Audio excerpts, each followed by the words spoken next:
औज़ुबिल्लाहिमिनश्शैतानिर्रजीम बिस्मिल्लाहिर्रहमानिर्रहीम अस्सलामु अलैकुम वरहमतुल्लाहि वबरकातुहू। हेलो गाइस, कैसे हैं आप? मैं उम्मीद करता हूँ आप सब खैरियत से होंगे। मैं दुआ गो हूँ कि अल्लाह तबारक व तआला आपको खुश रखे। तो आज मैं आपके लिए बहुत ही ज़बरदस्त और बहुत ही अहम मेडिसन के बारे में आपको इन्फॉर्मेशन देने जा रहा हूँ। प्लीज़ आपसे एक छोटी सी रिक्वेस्ट है, प्लीज़ आप मेरे चैनल अल्लामाल कुरान को ज़रूर सब्सक्राइब कर दें। वीडियो को पूरा देखना है, लाइक करना है और शेयर करना है। आज मैं आपको बताने जा रहा हूँ कि वो बच्चे जिनके पेट में कीड़े होते हैं तो उनके लिए कौन सी मेडिसिन जो है वो इस्तेमाल करनी चाहिए। सबसे पहले मैं आपको बताना चाहता हूँ कि बच्चों के पेट में कीड़े क्यों पड़ते हैं। जब बच्चे छोटे होते हैं वो मिट्टी के ऊपर बैठते हैं तो वो मिट्टी खाना जो है वो शुरू कर देते हैं। मिट्टी खाने की उनको आदत पड़ जाती है। जो कुछ बच्चे ऐसे होते हैं जिनकी माएँ जो है, ये जो आप एक आम पंजाबी में कहा जाता है गाची वगैरह, ये खाना शुरू कर देती हैं। तो उसकी माएँ जब खाती हैं तो उसी के साथ बच्चे को भी वो दे देते हैं, तो बच्चे को भी वो खाने की आदत पड़ जाती है। उसके अलावा बच्चा जब मिट्टी खाता है, मिट्टी के अलावा अगर वो मिट्टी के ऊपर बैठा होता है तो कोई और चीज़ भी उसके हाथ में आ जाए, यानी कोई रोड़ा वगैरह रोड़ी आ जाती है, कोई मिट्टी के ज़रात वगैरह आ जाते हैं, या कोई और चीज़ खाने की नहीं होती और वो मुंह में डाल देता है, जैसे पथरी वगैरह है, तो जब वो पेट में जाती है तो मुख्तलिफ इन्फेक्शन का बायस बनती है। उसके साथ पेट में बैक्टीरिया वगैरह काम करना शुरू कर देते हैं और मिट्टी के अंदर जाने से ये पथरी या रोड़ी वगैरह और कोई भी ज़रात पेट में जाने से बच्चे के पेट में कीड़े बनना शुरू हो जाते हैं। तो कौन से कीड़े जो है वो बनते हैं? मुख्तलिफ नामों के कीड़े होते हैं। हुक्म वार्म होते हैं, उसके अलावा प्लेट वार्म होते हैं, गोल वार्म होते हैं यानी राउंड वार्म वगैरह होते हैं।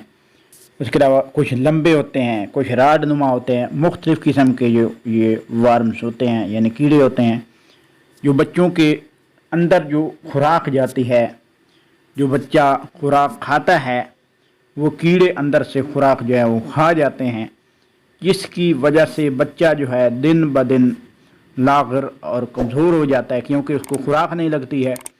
और बाज़ औक़ात ये होता है कि पेट में कीड़े होने की वजह से बच्चे का जो पेट है वो बाहर की तरफ निकला होता है, बहुत ज़्यादा यानी बड़ा हो जाता है पेट में बहुत ज़्यादा सोजिश जैसे होती है वो महसूस होती है। और बच्चा जो है रात को रोना शुरू करता है, चीखता चिल्लाता रहता है, उसके पेट में बहुत ज़्यादा शदीद दर्द होता है, जिसकी वजह से वो सारी रात जो है आराम नहीं कर पाता है।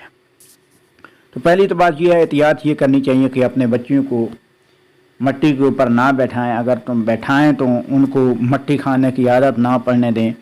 उनके जो हाथ हैं वो मिट्टी वाले नहीं होने चाहिए, साफ़ सुथरे रखें और उनको नरम ग़िज़ा खिलाएँ। और उसके अलावा उनको सब्ज़ी का इस्तेमाल कराएँ, सब्ज़ी धोकर आप इस्तेमाल करें। बच्चों को दूध उबला हुआ इस्तेमाल कराएँ। तो मिट्टी के ऊपर अगर बच्चा बैठता है तो उसके आस-पास कोई चीज़ नहीं रखनी चाहिए जो वो उठाकर अपने मुंह में डाल ले।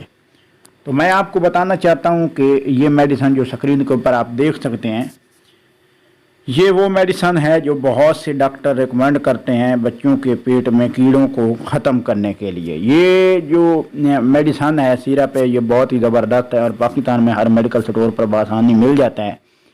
तो ये कैसे इस्तेमाल करना है? इसके अंदर एक कप होता है जो 5 मिलीमीटर का होता है। तो उस कप को आपने इस दवाई से भर लेना है, 5 ml भर लेना है। और सबसे पहले बच्चे को कोई मीठी चीज़ वगैरह दे दें, कोई चीज़ खिला दें। उसके बाद 1 कप रात को दे देना है और 1 कप आपने सुबह फिर देना है। 2 दिन आपने इस्तेमाल करना है। इंशाल्लाह बच्चे को जो पेशाब करेगा यानी वाशरूम करेगा तो उसके साथ कीड़े जो है उसके यानी बाहर आ जाएंगे, पेशाब के साथ मर कर बाहर आ जाएंगे। अगर यानी पेट साफ़ हो जाएगा। अगर फिर भी पेट जो है साफ़ नहीं होता, कीड़े वगैरह बाहर नहीं निकलते, तो आप जो है कम से कम 1 हफ़्ता बाद फिर ये मेडिसिन इस्तेमाल करें। तो ज़्यादा इस्तेमाल नहीं करना है और इंशाल्लाह जैसे मैंने बताया ऐसे अगर आप इस्तेमाल करें इंशाल्लाह बहुत ज़्यादा फ़ायदा होगा। इंशाल्लाह नेक्स्ट वीडियो में फिर हाज़िर होंगे। अल्लाह आपका हामी और नासिर हो। वस्सलाम।